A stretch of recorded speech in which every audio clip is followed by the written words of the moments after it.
Terima kasih Tuhan buat saat yang indah.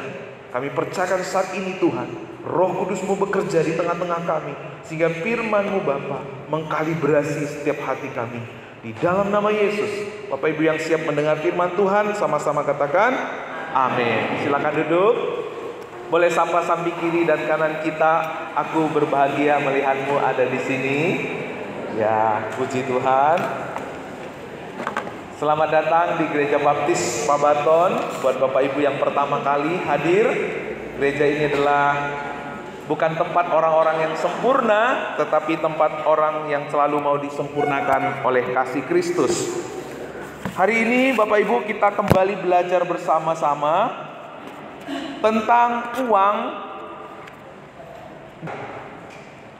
Pasti kalau bicara tentang uang dan keuangan tidak asing lagi, karena setiap hari kita diperhadapkan dengan uang. Tadi kita sudah membaca di Matius 6 bahwa Tuhan sudah mengingatkan kita untuk kita tidak menjadi hamba uang. Nah, mungkin pertanyaan buat setiap kita, Bapak Ibu, bagaimana kita bisa tahu bahwa bagaimana bisa tahu siapa Tuhan saudara yang sesungguhnya? Kapan kita bisa tahu bahwa Tuhanlah sebagai pusat penyembahan dalam hidup kita? Karena Bapak Ibu, uang adalah barometer kehidupan penyembahan. Di mana hati kita berada, itulah penyembahan kita. Siapa Tuhan kita yang sebenarnya, kita bisa lihat bagaimana kita menggunakan uang dan kemana uang kita pergi. Spending kita menunjukkan apa yang kita percayai, menunjukkan kepada kita siapa Tuhan kita yang sesungguhnya. Ini seorang Bill Graham, pendeta baptis yang paling terkenal. Dia berkata, apa yang kita habiskan dengan uang kita, itulah pusat penyembahan kita. Apa yang kita habiskan dengan uang kita, itu adalah pusat penyembahan kita. Kita berusaha membeli atau mengejar lifestyle, gaya hidup, kemewahan, karena itu semua menunjukkan status kita. Waktu kita dilihat, wah kamu hebat ya, luar biasa, kamu punya mobil yang keren, rumah yang bagus, itu menjadi identitas kita. Dan identitas itu memberikan kita rasa aman. Waktu orang memandang kita, waktu kita menjadi orang yang tersohor, waktu orang berkata, ih kamu hebat ya, sehingga kita banyak dikenal oleh orang, kita disegani, kita ditakuti. Itu sering sekali menjadi fokus kita. Waktu kita memiliki uang, kita nggak perlu doa dulu untuk dapat barang sesuatu, untuk mendapatkan sesuatu barang. Tapi kalau nggak ada uang, ya, kalau kita berdoa belum tentu doa kita langsung dijawab. Karena itu hati kita sering sekali berpindah kepada uang. Waktu kita punya uang, kita pikir kita punya kendali atas hidup kita. Makanya uang itu sering sekali menggantikan posisinya Tuhan di dalam kehidupan kita. Uang menjadi sumber keamanan kita.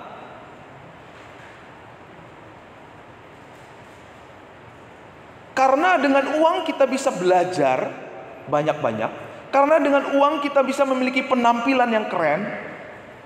Bisa pedicure, medicure ya ibu-ibu.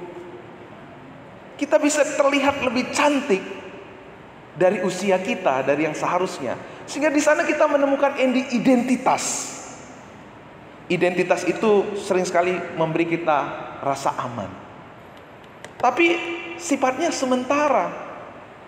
Sehingga nanti kita lihat apa akibatnya ketika kita bergantung kepada apa yang sifatnya sementara.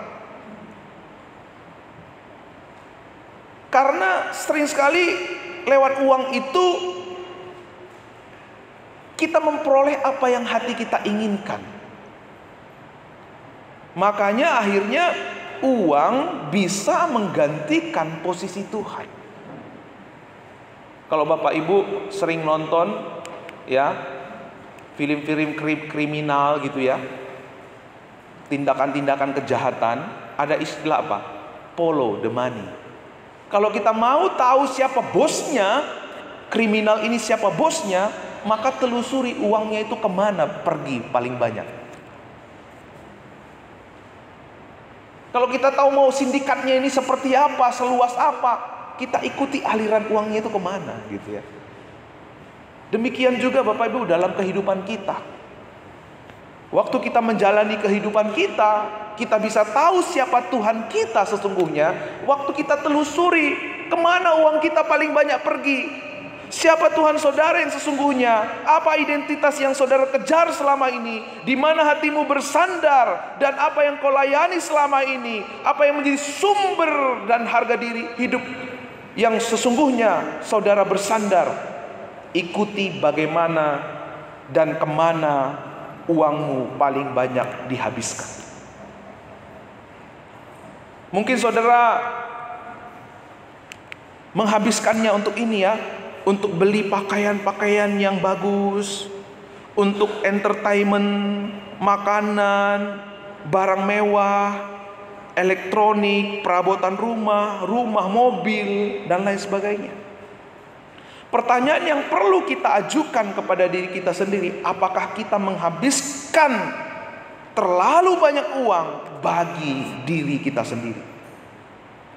Mungkin saudara tidak mengejar gaya hidup tadi. Mungkin saudara berkata, Pak, kalau saya nggak suka jalan-jalan, makan makanan mewah, beli-beli mobil, bangun rumah, saya nggak kayak gitu orangnya, Pak. Lalu uang Bapak kemana pergi? Saya beli buku, saya baca buku. Oh bagus, tapi bukunya dibaca nggak? Gitu ya.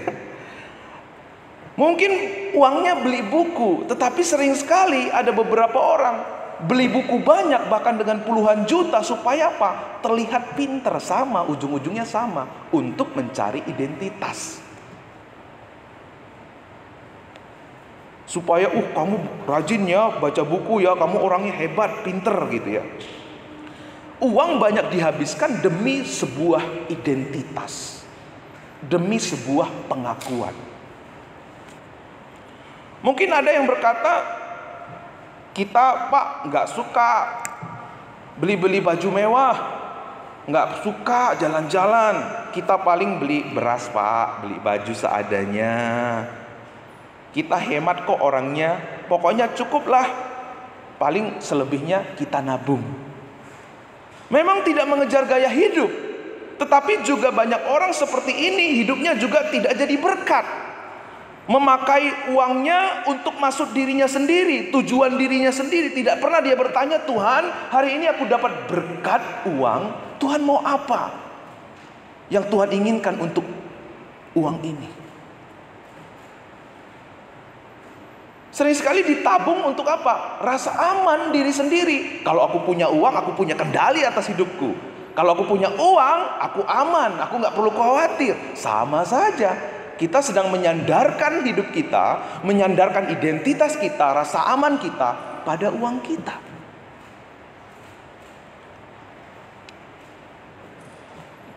Tetap saja kikir, tetap saja takut kurang. Bahasa kerennya wedi kalong ya. Sekali-sekali bahasa keren ya saya ya. Wedi kalong. Tapi sebenarnya Bapak Ibu, hemat sama kikir sama pelit itu beda tipis gitu ya. Kalau kita lihat Bapak Ibu di dalam Alkitab yang kita miliki ini, banyak subjek yang di dalam Alkitab kita yang berbicara tentang uang. Kalau Bapak Ibu mau tahu, 11 dari 39 perumpamaan berbicara tentang uang. Satu dalam setiap 7 ayat di dalam Injil Lukas berbicara tentang uang. 2350 ayat tentang uang di dalam seluruh Alkitab. Mengapa Alkitab banyak sekali bicara soal uang? Bukan berarti Tuhan mau minta uang saudara, tetapi Ia mau mengungkapkan kepada kita apa sebenarnya yang ada di dalam hati kita. Ia mau mengungkapkan kepada kita apa bahayanya kalau kita menyandarkan hidup kita kepada uang. Tuhan mau kita tidak salah kaprah dan akhirnya menjadi budak uang. Makanya Tuhan bilang di ayat 22, mungkin Bapak Ibu bingung nggak? Awalnya Tuhan bicara tentang uang, tapi ayat 22 kok bicara tentang mata? Karena uang sering sekali membutakan mata kita. Karena uang sering sekali kita tidak bisa membedakan tangan kiri dan tangan kanan. Karena uang sering sekali rusak persaudaraan kita.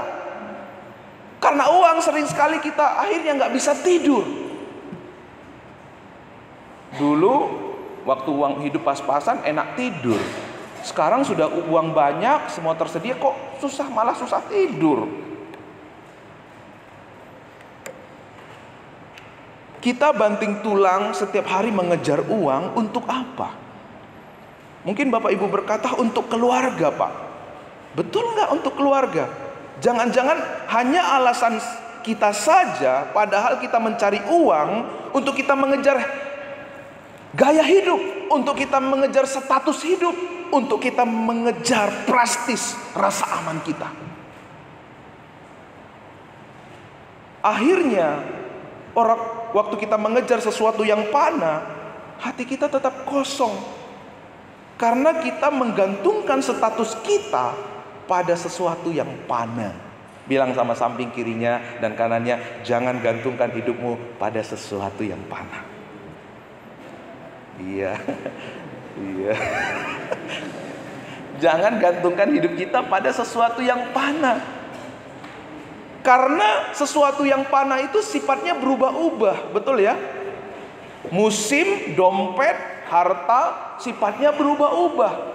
Jabatan juga sifatnya berubah. Kalau kita menyandarkan status kita berdasarkan itu semua, maka kita nggak bisa tenang. Waktu dompet kita mulai tipis, mulai khawatir, mulai bimbang.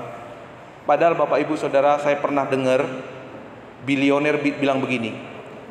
Seorang bilioner pernah ditanya, "Pak, apa sih rasanya punya mobil mewah? Apa sih rasanya punya rumah mewah?"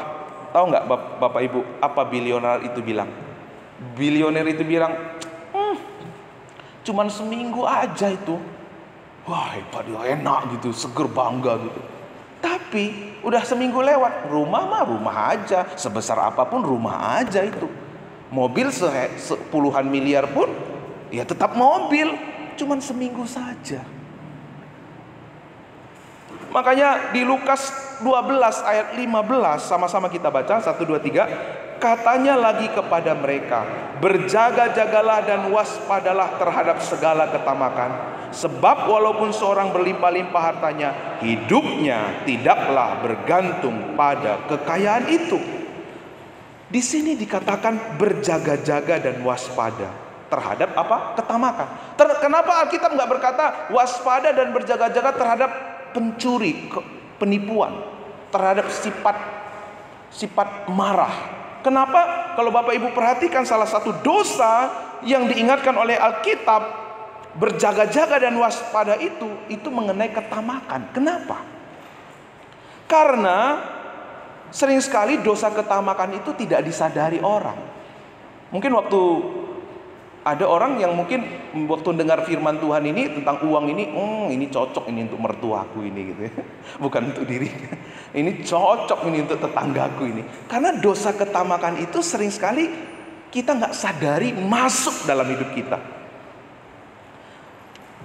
Karena itu kita perlu berjaga-jaga, waspada terhadap dosa ketamakan.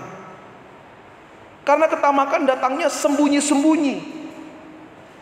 Dosa ketamakan itu serakah, hati kita yang terpikat materi sering sekali tidak disadari. Tanpa kita sadari, kita digerakkan setiap hari untuk gaya hidup. Tanpa kita sadari, kita digerakkan setiap hari untuk mengejar status pengakuan manusia. Makanya Alkitab katakan berjaga-jaga. Seorang hamba Tuhan mengadakan khotbah 7 dosa yang membinasakan. Waktu sesi tentang hawa nafsu dan seks itu banyak peminatnya. Tetapi begitu tentang ketamakan paling sedikit peminatnya. Kenapa? Karena banyak orang tidak menyadari dosa tentang ketamakan. Kenapa manusia akhirnya mengejar status? Kenapa manusia akhirnya mengejar sesuatu untuk identitasnya, rasa amannya, untuk pengakuannya? Karena waktu manusia jatuh ke dalam dosa, sejak waktu itu manusia kehilangan kemuliaan Allah. Sejak waktu itu manusia kehilangan keserupaan dan kesegambarannya dengan Allah. Kehilangan identitasnya. Kalau hilang identitasnya berarti hilang rasa amannya. Makanya Bapak Ibu, orang yang bingung siapa dirinya, anak-anak muda yang sedang mencari jati dirinya, itu pasti rusuh orangnya. Betul ya? Benar nggak? Kenapa? Dia nggak nemukan jati dirinya. Ini juga yang terjadi ketika manusia kehilangan, jatuh ke dalam dosa, kehilangan kemuliaan Allah, kehilangan identitasnya, keserupaan dan kesegambaran Allah itu hilang begitu saja. Waktu hilang identitas kita, maka hilang rasa aman kita. Manusia berusaha mendapatkan kembali melalui penerimaan, penghargaan, serta hormat manusia lewat identitas yang diraih dengan uang. Tetapi apa yang terjadi Bapak Ibu? Waktu sudah mendapatkan pengakuan, waktu sudah mendapatkan identitas, hatinya kosong. Hatinya kosong. Hanya sebentar saja, seperti bilioner tadi, hanya seminggu saja, udah biasa saja. Kenapa? Karena dalam hati manusia ada satu rongga kosong yang tidak pernah bisa diisi oleh harta apapun dari dunia ini. Karena ngengat dan karat akan merusaknya, bahkan pencuri akan membongkarnya. Ada satu rongga kosong yang tidak bisa diisi oleh apapun, oleh wanita cantik, pria ganteng, oleh harta kekayaan dunia, oleh jabatan, oleh pengakuan, oleh kepopuleran. Nggak bisa diisi. Makanya banyak artis-artis Korea yang ganteng-ganteng, cantik-cantik, terkenal, bunuh diri karena hatinya kosong. Bahkan Bapak Ibu, ini seorang psikolog yang terkenal, David Foster Wallace namanya. Ia memberikan statement yang luar biasa. Dia berkata seperti ini: jika Anda menyembah uang dan materi, jika itu sebagai tempat di mana saudara meletakkan makna hidup saudara sebenarnya, maka tidak akan pernah merasa cukup. Saat kita menyembah tubuh dan kecantikan dan daya pikat seksual, dan Anda akan selalu merasa jelek. Dan ketika waktu usia mulai mengejar Anda, akan mati sejuta kematian, di mana akhirnya akan mendukakan dirimu sendiri. Jika Anda menyembah kekuatan, pada akhirnya Anda akan merasa lemah, takut. Efeknya apa? Menindas orang lain untuk mematikan rasa takut saudara.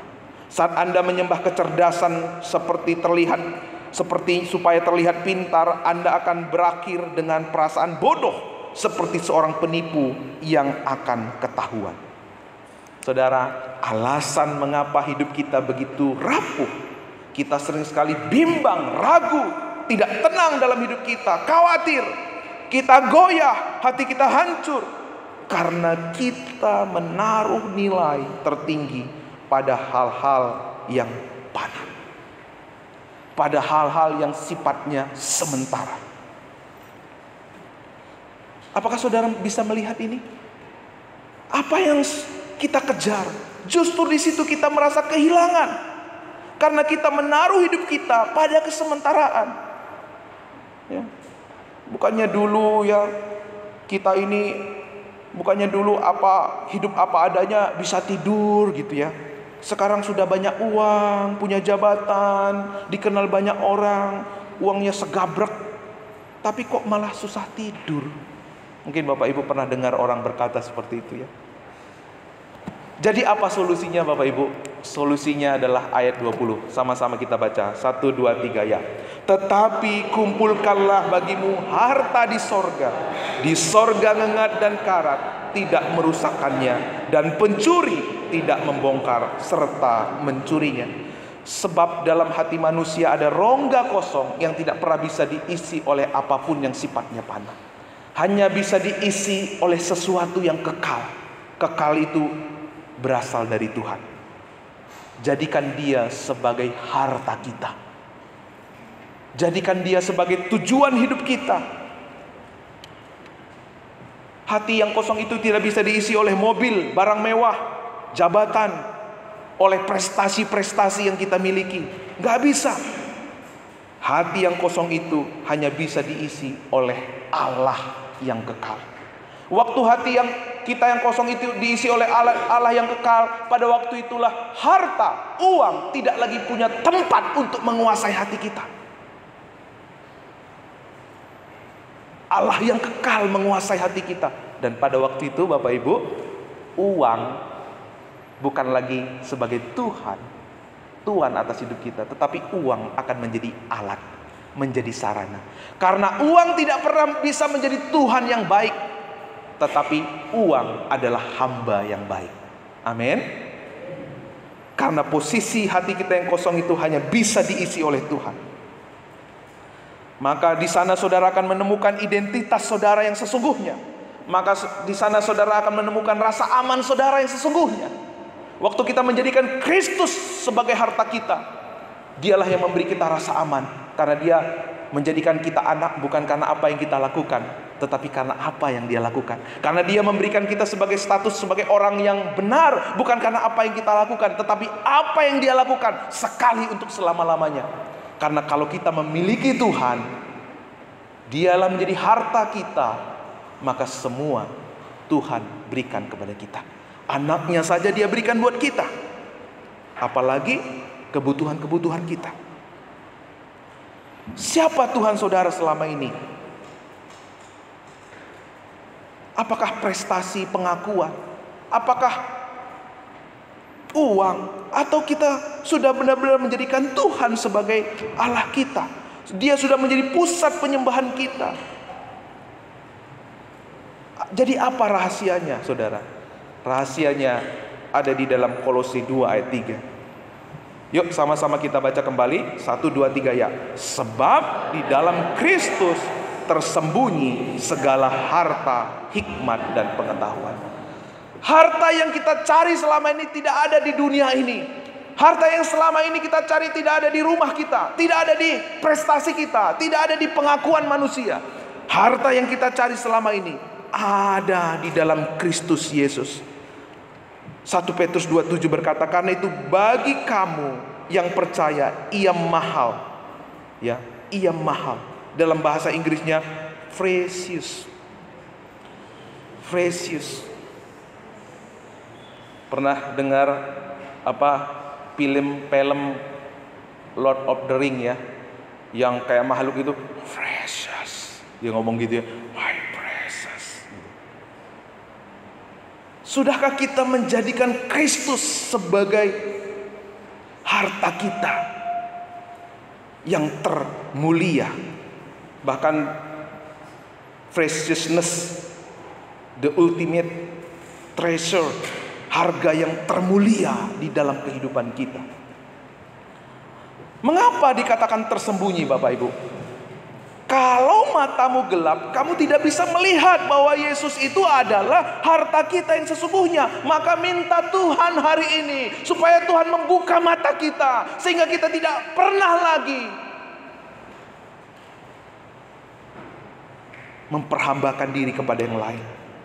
Kita sering sekali mengorbankan kesehatan kita. Kita sering sekali mengorbankan anak istri kita, kesehatan kita, bahkan Tuhan kita korbankan demi harta yang fana, demi gaya hidup, demi pengakuan sesaat manusia. Untuk apa itu semua? Kalau kamu tahu dia berharga, mungkin saudara ditanya, berharga nggak Tuhan itu? Tahu berharga. Tapi waktu kita hanya tahu berharga, Tuhan itu berharga, tapi tidak pernah mengubah hati kita, maka percuma. Maka saudara-saudaraku, bagaimana kita mulai melihat Yesus sebagai harta yang termulia? Sudahkah saudara bisa melihat bahwa Yesus itu adalah harta termulia? Dialah treasure kita. Dialah harta termulia kita. Karena percaya Yesus dengan treasure itu beda. Alasan kerapuhan dan kestabilan kita itu karena kita terlalu menaruh hal yang paling berharga pada yang bersifat rapuh. Karena yang Tuhan mau bukan hanya kita sebatas percaya, tetapi memandang Dia sebagai harta yang termulia. Seperti Maria kemarin kita sudah belajar. Yesuslah yang termulia.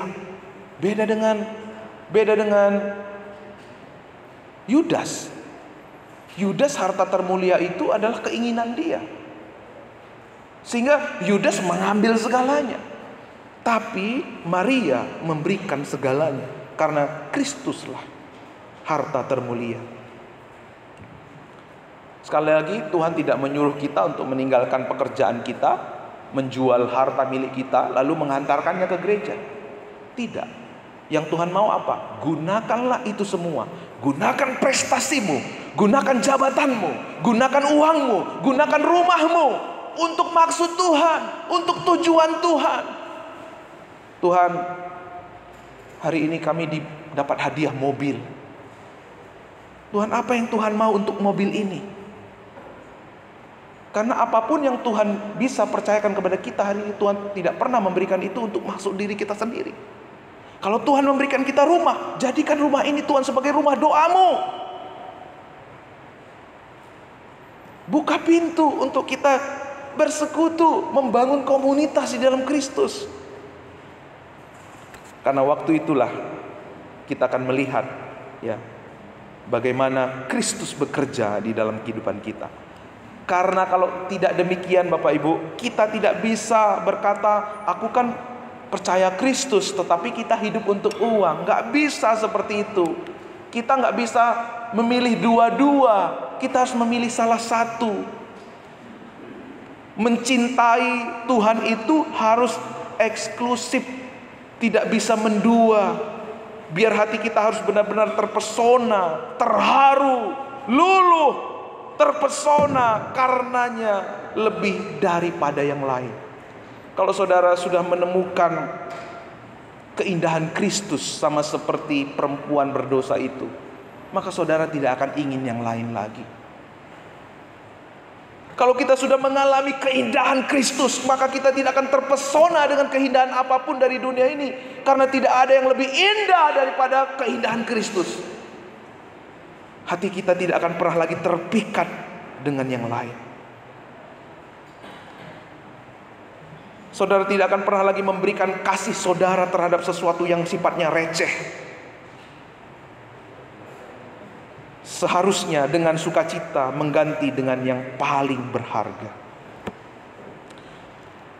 Kita perlu melihat, supaya hati kita terpesona kepada Kristus, kita perlu melihat keberhargaan Kristus itu dalam hidup kita. Kita perlu melihat mengapa Kristus mau rela turun ke dunia. Kalau Bapak Ibu ingat perumpamaan seseorang yang menemukan harta karun, apa yang dia lakukan? Dia timbun lagi harta itu, lalu dia jual semua hartanya, dia beli tanah itu. Itu sebenarnya gambaran siapa? Itu sebenarnya gambaran Tuhan kita. Dia meninggalkan segala sesuatu yang mulia di sorga. Dia tinggalin semua karena dia melihat saudara dan sayalah harta yang berharga buat Tuhan. Kalau kita sungguh-sungguh menyadari bahwa Yesus Kristus kita yang memiliki semua, Dia memiliki semua harta, status, keamanan, kehormatan, keindahan, kekayaan. Yesus Kristus kita memiliki semua.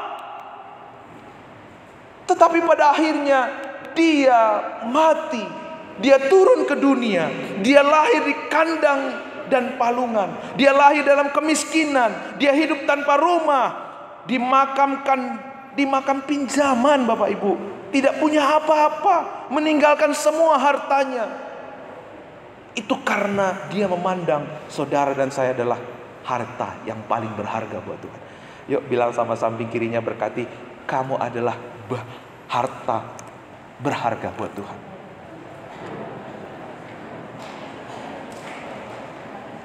Amin. Jangan saudara pikir, ya, bilang lagi sama kiri kanannya, gini-gini harta berharga loh, kau. Gini-gini aku ini harta berharga, ya. Oma-oma boleh bilang, tua-tua gini berharga di hadapan Tuhan. Kita ini adalah harta berharga. Tidak percaya Bapak Ibu? Saya kasih tunjuk ayatnya. Dalam 1 Petrus 2:9 berkata, tetapi kamulah bangsa yang terpilih, imamat yang rajani, bangsa yang kudus, umat kepunyaan Allah sendiri. Kata umat kepunyaan Allah sendiri apa? Dalam bahasa Inggrisnya God treasure position. Posisi harta terberharga buat Tuhan.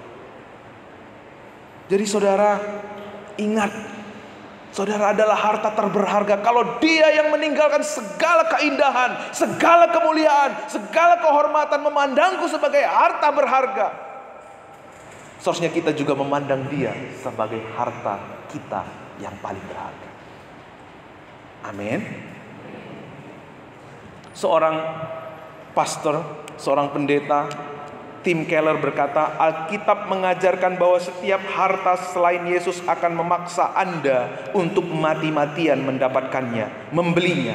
Tetapi Yesus satu-satunya harta yang tak ternilai, yang justru rela mati untuk mendapatkan, membeli Anda. Wow, kalau saudara sadari hal ini, saudara akan terpesona tiap hari karena Kristus. Amin. Saudara tidak akan lagi terpesona kepada yang lain. Saudara akan terpesona kepada Kristus. Wow, luar biasa. Melalui karya salibnya, Yesus kehilangan status kelayakannya sebagai yang berharga, sehingga kita menerima status berharga yang tidak layak kita dapatkan. Itulah kabar baik Injil. Saat kita melihat Kristus sebagai harta yang paling berharga, uang hanyalah menjadi alat yang berguna. Uang adalah hamba yang baik, tetapi tidak pernah menjadi Tuhan yang baik. Dia adalah tuan yang jahat. Maka saudara, implikasi Injilnya seperti ini. Karena Injil, orientasi kasih di dalam hati yang rusak senantiasa ditata ulang. Karena Injil bukan lagi berkat materi, melainkan Kristus yang menjadi harta yang paling berharga. Karena Injil, uang hanyalah sarana, bukan tujuan untuk melayani dan memuliakan Tuhan. Karena Injil, hati kita tidak mudah khawatir dan resah, karena kita tahu bahwa Tuhan yang memelihara hidup kita. Karena Injil, kita bisa melihat bahwa nilai materi yang panas sementara tidak sebanding dengan nilai kehidupan yang kekal. Karena Injil, kita akan menjadi orang yang murah hati, suka menolong dan suka memberi. Mari kita tunduk kepala.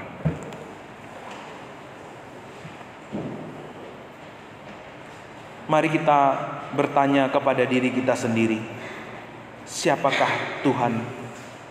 Siapakah Tuhanku sesungguhnya selama ini?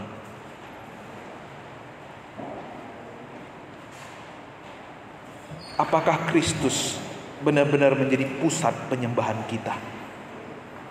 Atau kita menggunakan Kristus untuk harga diri kita, untuk identitas kita, untuk penerimaan kita, untuk apa yang kita ingini? Mari kita sama-sama bertobat. Karena hal ini sering sekali tersembunyi dalam diri kita. Tanpa kita sadari, kita sering sekali digerakkan oleh uang, digerakkan oleh harta. Tanpa kita sadari, kita selalu pertimbangan-pertimbangan kita itu selalu menyangkut, dipengaruhi paling besar oleh uang. Tanpa kita sadari, uang kita lebih banyak habis untuk hobi, untuk baju, untuk makanan, tanpa kita pernah meminta Tuhan, meminta tuntunan Tuhan untuk apa kita harus gunakan uang kita. Tuhan tidak mau hidup kita terombang-ambing. Tuhan tidak mau hidup kita penuh dengan kekhawatiran, goyah, dan pada akhirnya hancur. Tuhan mengasihi saudara. Saudara lebih berharga dari apapun yang saudara kejar. Di dalam Dia saudara akan menemukan arti hidup saudara yang sesungguhnya. Di dalam Dia saudara akan menemukan kelepasan, kelegaan yang sesungguhnya.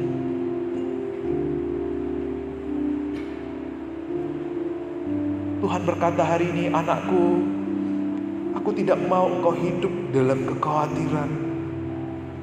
Cukup selama ini engkau letih, lesu dalam hidupmu. Marilah datang kepadaku. Akulah kelegaanmu.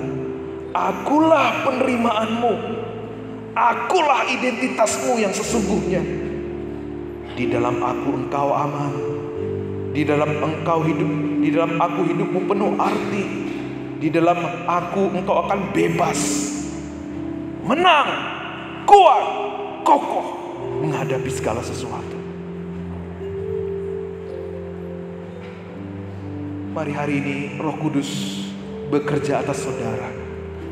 Jangan keraskan hatimu. Jangan merasa dosa ini aku enggak kok Tuhan. Karena dosa ketamakan sering sekali datang secara sembunyi-sembunyi, tanpa kita sadari, menuntun kita kepada sesuatu yang panah. Sehingga meskipun kita menyebut nama Tuhan, kok saya capek, kok saya lesu, kok saya tetap saja khawatir. Karena tanpa saudara sadari, saudara diseret untuk menaruh rasa aman saudara, untuk menggantungkan identitas saudara pada sesuatu yang panah. Penghargaan, penerimaan, kekayaan, harta ini tidak pernah bisa mengisi kekosongan kita. Biar Kau berikan kami hati yang sungguh-sungguh mengasihi-Mu Tuhan. Engkau bekerja Roh Kudus. Tidak seorang pun yang keluar dari tempat ini tanpa hati yang diubahkan oleh kebenaran.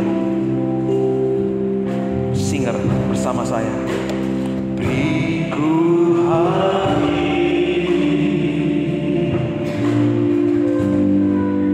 untuk menyembah-Mu. Beriku hati untuk mengasihi-Mu.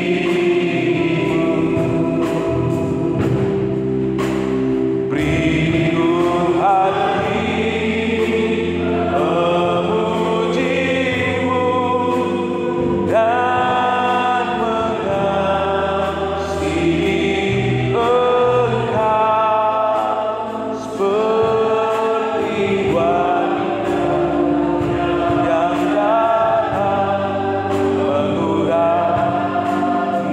Setiap kita boleh taruh tangan kanan kita di dada kita masing-masing. Dengan lembut bersama saya. Beriku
Bapa, kami bersyukur firman-Mu. Setiap kami yang menerima firman-Mu diberi kelegaan, mengalami pembebasan. Hidup kami dibaharui. Kami tidak pernah lagi diperbudak menjadi hamba uang. Biarlah apa yang kami miliki, harta kekayaan yang Kau anugerahkan kepada kami,